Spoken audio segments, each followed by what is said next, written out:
Bueno, buenos días a todos. Muchas gracias por asistir a esta rueda de prensa en un día que además pedrisca, con lo cual es más de agradecer. También una rueda de prensa que inicia una nueva legislatura en cuanto son estas convocatorias de diputados socialistas por Asturias, con lo cual nuestro agradecimiento que sea extensivo a todo el trabajo de esta legislatura, que seguro que va a ser intensa para nosotros, pero también para ustedes. Bueno, como saben, se acaba de constituir el Congreso.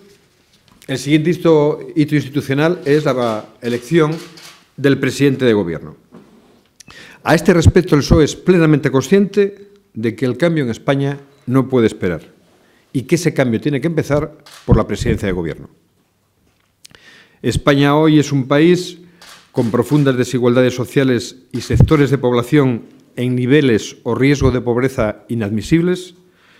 con una necesidad perentoria de que la ciudadanía recupere la confianza en sus instituciones, con demanda apremiante de que la política con mayúsculas resuelva los problemas acuciantes de mucha gente, con la obligación de afrontar un gran impulso reformista y modernizador. En esta situación, el Parlamento no puede estar cruzado de brazos. Se necesitan urgentemente, para el Grupo Socialista, medidas de choque contra la pobreza,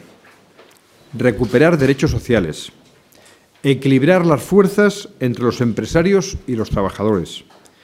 iniciativas eficaces contra la corrupción,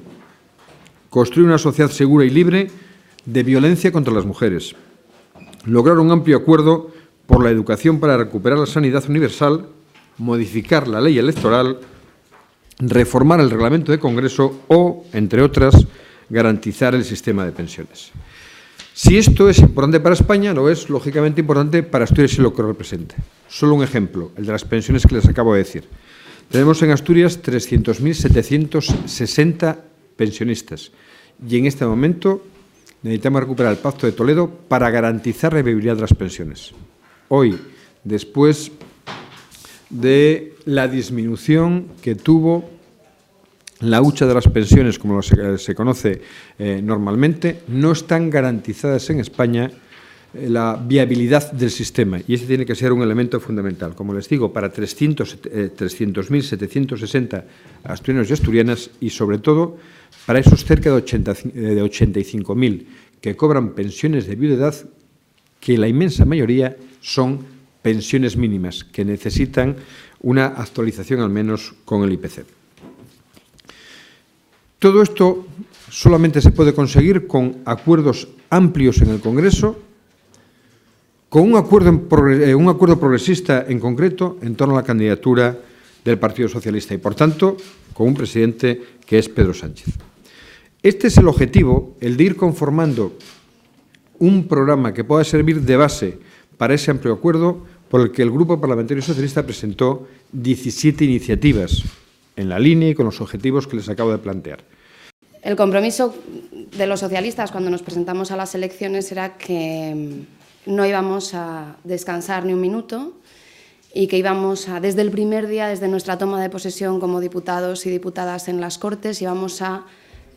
dar los pasos necesarios para solucionar los problemas de los españoles. Porque los españoles y españolas ya esperaron 4 años para solucionar esos problemas y para hacer frente a la enorme desigualdad, como también decía Antonio, que se generó en los últimos años. Y por eso, al día siguiente de la constitución del Parlamento, registramos estas 17 iniciativas, luego también hablaremos de algunas que estamos preparando los diputados asturianos, pero no, de estas 17 iniciativas que creo que ya os pasaron copia a todos. La primera, y ese era el compromiso del Partido Socialista y del propio Pedro Sánchez, derogar la reforma laboral y negociar un nuevo Estatuto de los Trabajadores que asegure empleos en condiciones dignas, que recupere la negociación colectiva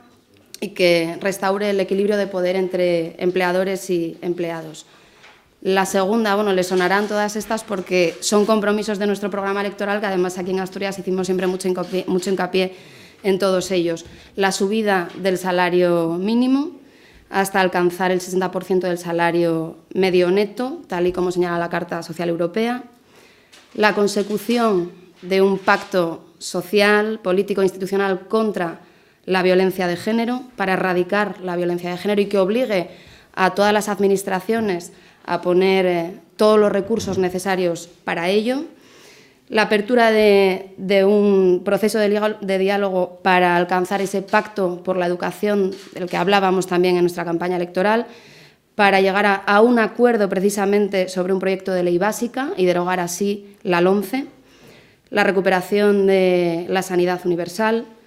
el establecimiento de un ingreso mínimo vital para atender a los hogares sin recursos y como herramienta fundamental para luchar contra la pobreza infantil,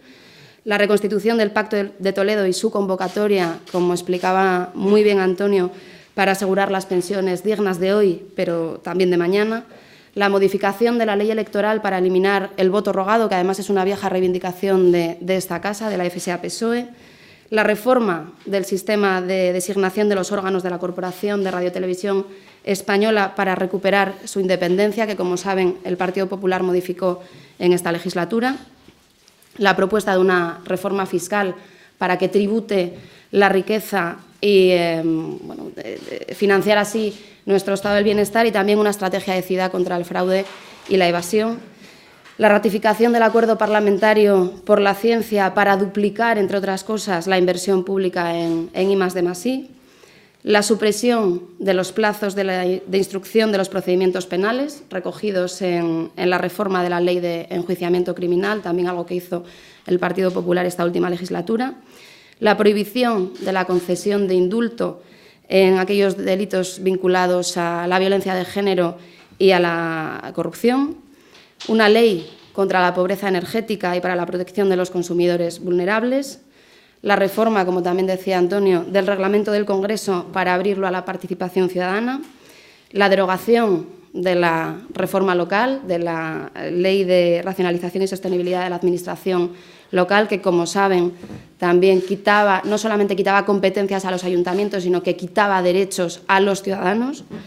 El cumplimiento de los acuerdos alcanzados por unanimidad del Congreso de los Diputados en septiembre de 2015 para la acogida e integración de los refugiados, que fue un acuerdo que, como decimos en la propia redacción, se aprobó por unanimidad, pero que quedó simplemente en esa aprobación y el Gobierno de la Nación no hizo nada.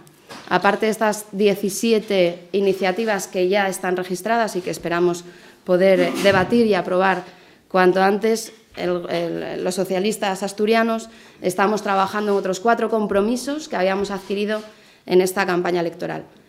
Uno de ellos es lo relativo a nuestra minería,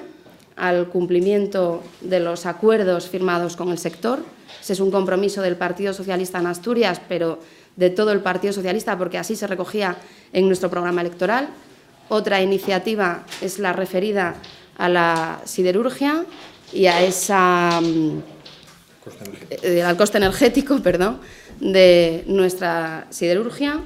Otra es referida a las infraestructuras, de eso hablará Antonio más. Y, por último, la relativa a la pesca y a, por ejemplo, la noticia con la que nos encontrábamos ayer en los medios de comunicación de que el Gobierno de la Nación vuelve a negarle a nuestra flota lo que le corresponde por ley, incluso, por sentencia judicial en este caso, ¿no? Son 4 iniciativas que esperamos poder presentarles a todos la semana que viene en otra rueda de prensa, pero que ya están habladas en el seno del Grupo Parlamentario Socialista y que actualmente estamos redactando.